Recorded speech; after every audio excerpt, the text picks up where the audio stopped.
इन्हों मगरू ला दो जान छुड़ा लो पाकिस्तान में तद बन सकता है अगर पंजाब में नाम मिले पंजाब वाले तद नाम मिलेंगे उदो तुम मूली खैर बात कह रहे मेरी गल तुम मत फेंको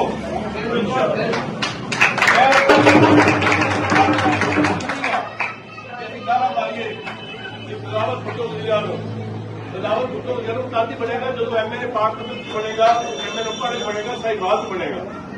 जो MLA बनने तो बिलावल भुट्टो वज़ीर बनेगा अगर तुम आवाम वोट देगी तो वज़ीर बिलावल बनेगा तो वोट तुम उदो लवोगे जो आवाम की गल करो पीपल्स पार्टी को आवाम की गल करनी चाहिए गरीब की गल करनी चाहिए किसानों की गल करनी चाहिए तालब इलमां की गल करनी चाहिए अगे साडे दौर जो पीपल्स पार्टी शामिल हुए थे ना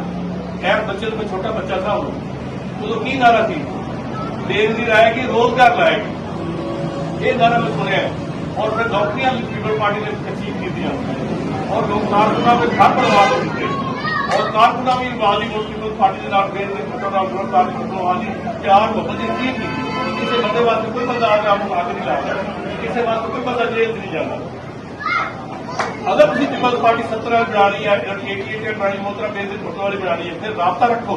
फिर कारकुन की जान तक पूछो कारकुन को कारकुन पूछो कारकुन की चाहते हैं असं कारकुन पाकिस्तान पीपल्स पार्टी कारकुन चाहते हैं नवाज लीग की सुरक्षारी छड़ दो असं चाहते हैं हुकूमत नवाज की गिरा दो नवे इलैक्शन कराओ नवे इलैक्शन जो मर्जी बंदा जितदा दे जाए लेकिन साढ़े 5 साल पूरे कराते हैं एक दिन वाक्य करावा अगले दिन एक बंदे ने मैंने पुराना वाक्य दस्या साढ़े बड़े अजीज ने उन्होंने कहा जो गवर्नर जलानी ने बनाया ना गवर्नर जलानी साहब ने बनाया नवाज शरीफ चलाना तो उन्हें क्या गवर्नर जलानी ने क्या नवाज शरीफ तू एक बार मुल्क का वज़ीर बनेगा तू मुल्क का वज़ीर बनेगा ये शबाज शरीफ भी नाल बैठा उदो शबाज शरीफ सियासत नहीं है नवाज शरीफ सियासत उन्हें क्या गवर्नर साहब जलानी साहब मैं भी बनागा शबाज शरीफ ने क्या उन्हें कहा तू एक बार वज़ीर बनेगा आई उन्हें तुम एक बार आखा तू 2 बार बन गया बस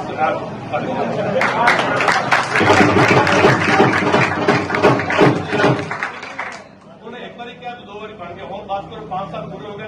किसे 5 साल पूरे नहीं किए पाकिस्तान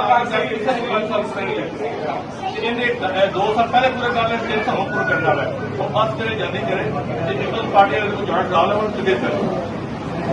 ठीक है मुझसे क्यों बिलावल को वज़ीर बनाना है नवाज शरीफ बनाना है बिलावल को वज़ीर बनाना है नवाज शरीफ को जान छुड़ानी है शबाज शरीफ को जान छुड़ानी है मरियम नवाज की जान छुड़ानी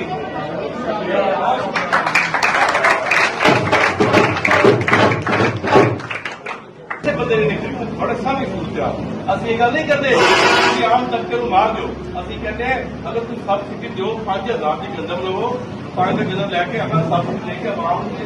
अगर कोई 2000 की उधर का फुटो दे रहे हम इन्होंने गंदम नहीं खरीदी और 10 लाख मैट्रिक टन गंदम में दोबारा खरीद रहे 80-85 अरब रुपए कौन जिम्मेदार है इन्होंने बसा गल वोट लैन वास्ते पंजाब की 10-15 आजादी भेजते भेज दो मौका सिलेक्ट करो ये मौका नहीं है जो और वो लोग राणा सनाउल्लाह बशीर वज़ीर-ए-आज़म शहबाज शरीफ का वो गल करता पे वो करप्शन के इल्जाम ऐड कर रहे पीपल्स पार्टी नहीं कर देते जिंदा तेल का जिंदे गड्डियां के जिंदे घर के ਜਿਹੜੇ ਉਹਨਾਂ ਦੇ ਅਲਾਉਂਸਸ ਹੈਗੇ ਨੇ ਉਹ ਪਾਕਿਸਤਾਨ ਪੀਪਲਸ ਪਾਰਟੀ ਨੇ MLA ਨੇ ਪਾਸ ਕੀਤੇ ਮੈਂ ਕਹਿੰਦਾ ਛੱਡ ਦਿਓ ਪਾਸ ਕਰਾਣਾ ਇਹਨਾਂ ਦੀ ਚੀਜ਼ਾਂ ਇਹ ਜਿਹੜੇ ਮੈਂ ਉਹਦਾ ਕੋਈ ਇਸਤੇਮਾਲ ਨਹੀਂ ਕਰਨਾ ਗੈਰ ਪਾਰਲੀਮੈਂਟ ਦਾ ਇਸਤੇਮਾਲ ਨਹੀਂ ਕਰਨਾ ਚਾਹੁੰਦਾ ਜਿਹੜਾ ਉਹੀ ਕਹਿੰਦੇ ਨੇ ਜਿਹੜੇ ਇੱਥੇ ਨਿਕਲਣਾ ਹੈ ਉਹ ਮਦੀਨੇ ਵੀ ਨਿਕਲਣਾ ਹੀ ਹੈ ਜਿਹੜੇ ਇੱਥੇ ਨਮਾਜ਼ ਨਹੀਂ ਪੜ੍ਹਦੇ ਨਾ ਮਦੀਨੇ ਵੀ ਨਮਾਜ਼ ਨਹੀਂ ਪੜ੍ਹਦੇ ਇਹਨਾਂ ਨੂੰ ਸਮਝ ਨਹੀਂ ਆਉਂਦੀ ਹਰ ਵਾਰ ਪੀਪਲਸ ਪਾਰਟੀ ਨੇ ਮਾਫੀ ਦਿੱਤੀ ਹੈ ਉਹਨਾਂ ਬੇਸ ਫੋਟੋ ਨੇ ਮਾਫੀ ਦਿੱਤੀ ਨਵਾਜ਼ ਸ਼ਰੀਫ ਨੇ ਮਾਫੀ ਮੰਗੀ इंसाफ जो सैफर रहमान ने माफी मंगी और इन्होंने माफी थी आज गरदारी ने जेल भी जिन्हें भी जेल भेजा मैं सारे माफी लेकिन माफी के काबिल नहीं है असं किन्नी तरह तेरे सोचकारी करते रहेंगे असं जाके आधे बजट जोड़े पास करा के पैसे हवाले करते रहेंगे और आधे इल्जाम आवाज रहेंगे